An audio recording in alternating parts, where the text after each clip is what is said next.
Good morning, dear students. Myself, Ms. Deepti from DIP Scroll Bag. In today's lecture, we are going to continue SPL Chapter 5, Judiciary and the Role of the Police. In today's lecture, we are going to read about the Supreme Court, its powers, and its functions. So, let's start. Supreme Court.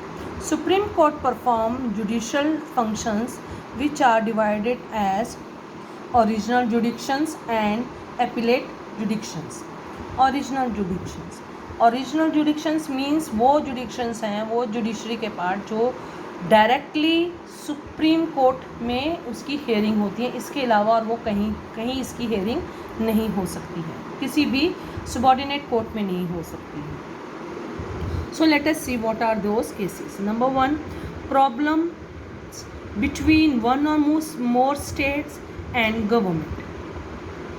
Number 2, government of India and one or more state on one side and one or more state on the other side. Number 3, issue between one state and other. Number 4, case related to violation of fundamental rights. Number 5, case related to the elections of president and vice president. These are the 5 functions which come under it. इन ये cases की जो कहते हैं appeal या सुनवाई है वो सिर्फ सुप्रीम कोर्ट में हो सकती है। What are this cases? जो कि जब एक स्टेट और दूसरी स्टेट के बीच में किसी बात को कोई कॉन्फ्लिक्ट हो जाए। फॉर एग्ज़ाम्पल, जैसे कि आजकल पंजाब गवर्नमेंट और हरियाणा गवर्नमेंट के बीच में पानी को लेकर एक कॉन्फ्लिक्ट चल रहा है, तो इस कॉन्फ्लिक्ट की सुनवाई कौन कर रहा है? सुप्रीम कोर्ट कर रहा है। तो सुप्रीम कोर्ट ने इस पे जजमेंट दी हुई है। तो ऐसा कोई केस हो जिसमें 2 स्टेट्स आपस में किसी बात को लेकर कोई इशू क्रिएट हो, तो वहाँ पर उसकी सुनवाई सिर्फ सुप्रीम कोर्ट कर सकता है। या फिर एक ऐसा कोई केस जिसमें सेंट्रल गवर्नमेंट और स्टेट गवर्नमेंट एक दूसरे के आमने सामने आ जाए, तो भी उसकी सुनवाई सुप्रीम कोर्ट में ही हो सकती है। इसके अलावा सबसे इम्पॉर्टेंट बात जो आती है, हमारे जो फंडामेंटल राइट्स के वायलेशन हैं उससे रिलेटेड कोई भी प्रॉब्लम आती है और उसकी सुनवाई भी सुप्रीम कोर्ट में होगी। और उसके बाद में president of India and vice president of India इनके इलेक्शंस को लेकर कोई भी प्रॉब्लम आ रही हो, कोई इशू क्रिएट हो गया हो, तो उसकी भी सुनवाई सुप्रीम कोर्ट में होती है। तो ये जो ओरिजिनल उसका फंक्शन है, ये उसके ओरिजिनल जुडिक्शन में आते हैं ये, और कहीं इन केसेस की सुनवाई और कहीं नहीं होती है। Number 2 is the appellate jurisdiction.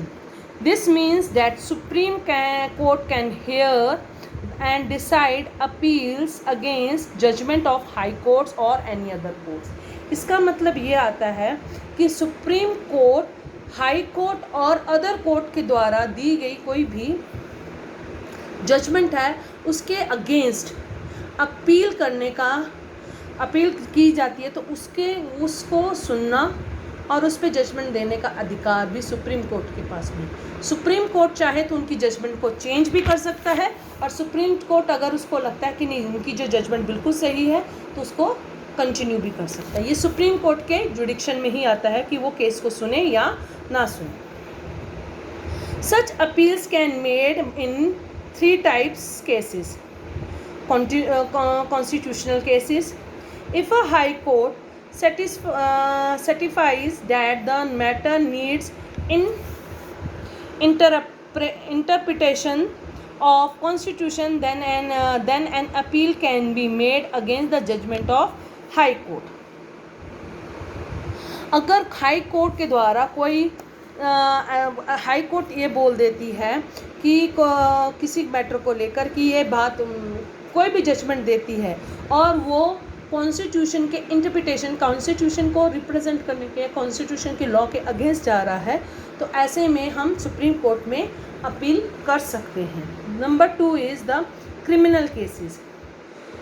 there can be an appeal to the Supreme Court if Session Court has adequate accused person and High Court reverts the order and sentences him or her to death.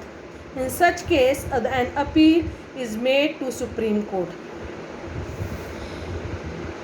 If the High Court withdraw a case from the lower court and itself and gives a death sentence to the accused, an appeal can be made in Supreme Court. यहाँ पे criminal cases की बात आ रही है. Criminal cases में ऐसा है कि भी सेशन कोर्ट्स है, यानी कि डिस्ट्रिक्ट कोर्ट्स हुआ.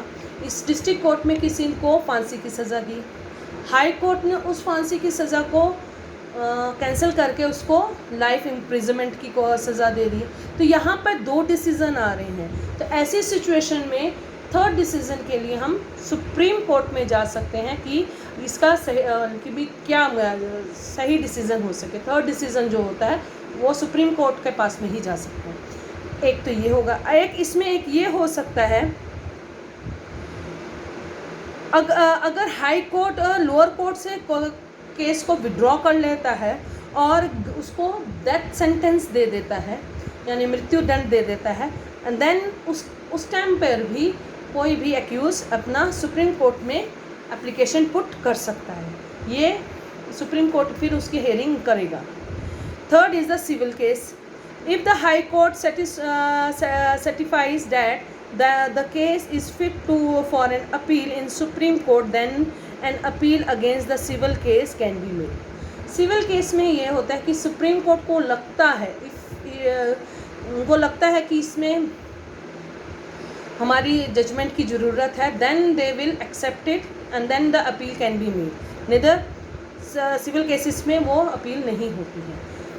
कल हम करेंगे advisory functions of the supreme court. Thank you very much. Have a nice day. Stay home, stay healthy.